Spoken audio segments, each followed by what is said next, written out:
Okay, so welcome history buffs, history lovers. Nandito ulit tayo sa Casa Fortes. And ito ang magiging special episode natin ngayon para sa History by Bike. And tatalakayin natin yung punto na nagkaroon ng mga pagdalaw ng mga Russian warships dito sa bansa natin. So, stay tuned at eto na yung special episode natin. Enjoy!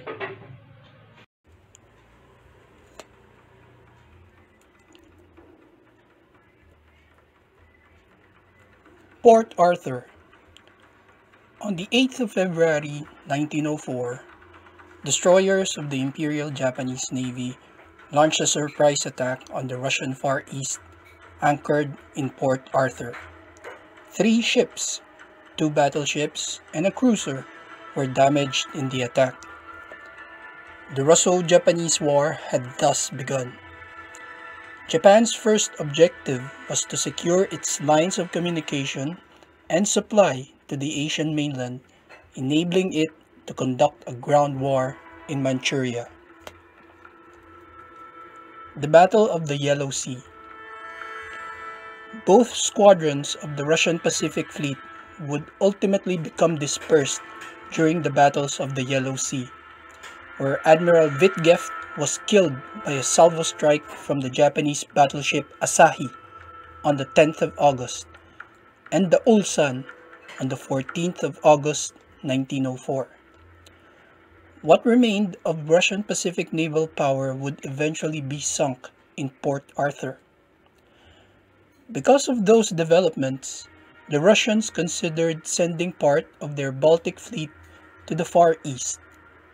The plan was to relieve Port Arthur by sea, link up with the 1st Pacific Squadron, overwhelm the Imperial Japanese Navy, and then delay the Japanese advance into Manchuria until Russian reinforcements could arrive via the Trans-Siberian Railroad and overwhelm the Japanese land forces in Manchuria. The result was the formation of the 2nd Pacific Squadron. This would consist of 5 divisions of the Baltic Fleet, including 11 of its 13 battleships. The squadron departed the Baltic ports of Reval and Libau on the 15th, 16th of October 1904, numbering 42 ships and auxiliaries under the command of Admiral Zinovy Rozhestvensky. The Baltic Fleet left Russia in 3 groups, commanded by Admiral Rozhestvensky, Rear Admiral von Volkersham, and Captain Leonid Dobrobrotsvorsky.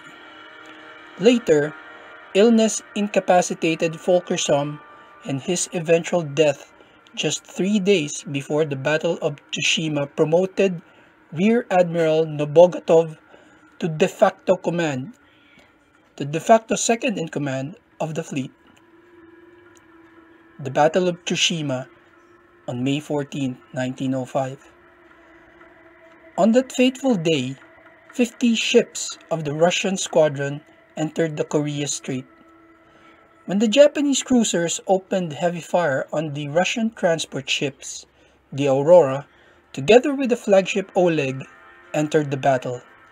They were assisted by Vladimir Monomakh, Dmitry Donskoy, and Svetlana. Unfortunately, the battle was lost. The captain of the cruiser, Yevgeny Igoriev, was killed. During the battle, several compartments of the ship were flooded, the guns were disabled, and a fire broke out on the cruiser. But the Aurora did not sink. She even tried to break through to Vladivostok. However, the fuel reserves were only enough to reach the Philippine Islands, where the cruiser was interned by the Americans in the port of Manila. On the night of May 14, 15, following the flagship of the detachment, forced to course to 18 knots, broke away from enemy pursuit in the dark and turned to the south.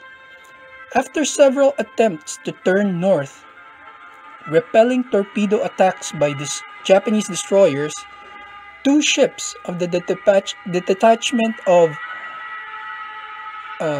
Admiral Enquist, Oleg, and Aurora, with the cruiser Shemchug that joined them, on May 21st came to the neutral port of Manila, the Philippines, a U.S. protectorate, where they were interned on May 27, 1905 by the American authorities until the end of the war. A written guarantee was taken from the crew about non-participation in further hostilities. For the treatment of the sick and wounded, both on the transition to the Far East and during and after the battle, an X-ray machine was used on the ship, and this was the first use of fluoroscopy in shipboard conditions in world practice. If the Japanese surprise attack on Port Arthur, Liaodong Peninsula in 1904 marked the beginning of the end of the Imperial Russian Navy, the Battle of Tsushima was undeniably its curtain call. Russian losses in the battle fought on May 27 to 28, 1905 amounted to 11 battleships, 6 destroyers, 4 cruisers sunk, and some 4,380 sailors killed. Arguably, the Russian losses would have been greater if weather conditions had not offered the battle-torn cruisers Aurora, Shemchug, and Oleg a convenient retreat from the misty fray.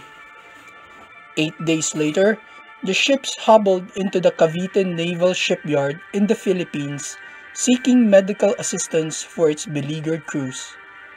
Their call was answered by medical personnel of the U.S. Navy. Navy medicine had established its first shore facilities on the Philippines beginning in 1899. 6 years later, it opened U.S. Naval Hospital Cañacao to serve the U.S. Asiatic Fleet. Among the hospital's first patients were wounded sailors from the Battle of Tsushima. Hospital personnel were stunned to see the deplorable conditions of the crews from these phantom ships. In a letter to the Navy Surgeon General Presley Rixey, Surgeon Clement Biddle, USN, wrote that the Russian sailors arrived with their wounds untouched from the day the first dressings were applied. All were suppurating, and those I saw freely so. He added that their condition reminded him of an age before the advent of Listerism. A total of 66 Russian sailors from the 3 ships were killed in battle, and 131 were wounded. Of these, 58 officers and sailors were admitted to the U.S. Naval Hospital Cañacao on June the 5th with extensive lacerations, fractures, splintering of bones, and wounds caused by shell explosions and wooden splinters. Every one of these patients suffered from sepsis, and with the exception of an application of a rough dressing, they had gone 8 days without any medical attention until being admitted to the hospital. The language barrier between the Russians and Americans proved to be an additional problem. Biddle remarked that neither the Americans nor the Russians spoke each other's language, the medium of communication being French, and not good French at that. Medical Inspector Charles Hibbett, commanding officer of Naval Hospital Cañacao, and Assistant Surgeon William Rennie oversaw the sailors' medical care. 19 were discharged to duty within days of admission, and 34 were transferred to the Russian hospital ship Kostroma on July 10, 1905 for transportation home. Owing to the lack of early surgical attention and advanced infection, 3 sailors died at Cañacao and were interred at a cemetery adjacent to the hospital that also contained remains of Spanish soldiers and sailors. Among the Russian officers admitted for treatment included 2 members of the Tsar's family, Prince Putatin and Count Ivakovlev, both of the Aurora. Putatin was admitted with an infected sinus in the right auxiliary region and discharged on June 28th. Ivakovlev was treated for a minor wound to his ear but remained at the Naval Hospital until August 10th. The revolutionary nature of the ship. A rebellious ship is not glorious with a single shot.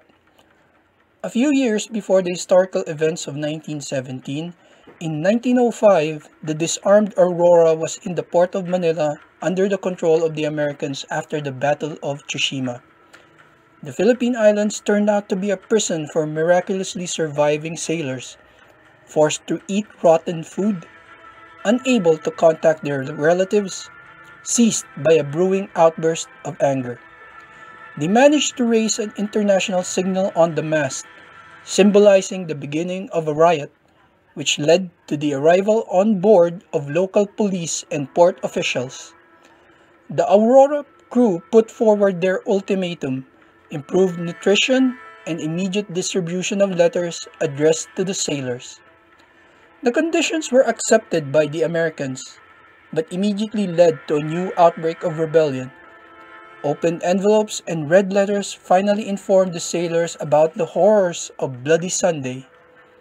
Upon returning to Russia, most of the sailors were decommissioned from the ship. In this way, the Tsarist government sought to separate the existing combat crews in order to avoid revolutionary sentiments. Attempts were unsuccessful, and in the future it was the sailors, including recruits, who formed the revolutionary backbone of Russia.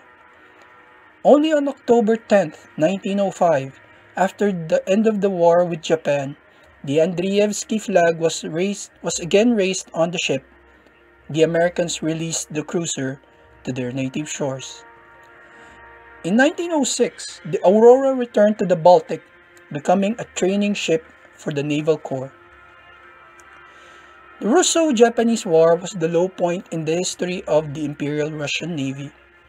To make up for their tremendous losses suffered, the Russian Navy transferred many of its most experienced officers and enlisted personnel from the Black Sea to the war front. This act, coupled with the demoralizing effects of the Tsar's Navy, helped create the ideal conditions for mutiny on the battleship Potemkin in the Black Sea in June 1905 and helped propagate the seeds of revolution.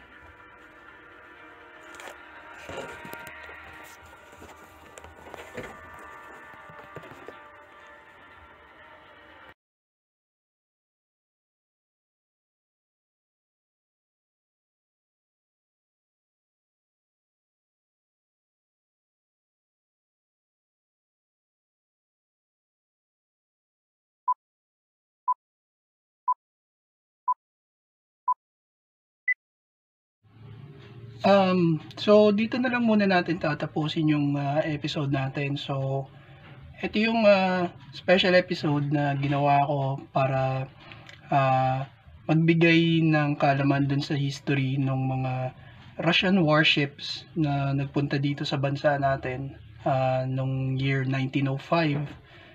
Yung mga warships na yun ay yung mga survivors ng Battle of Tsushima. So ang nakalaban nila doon ay yung Imperial Japanese Navy.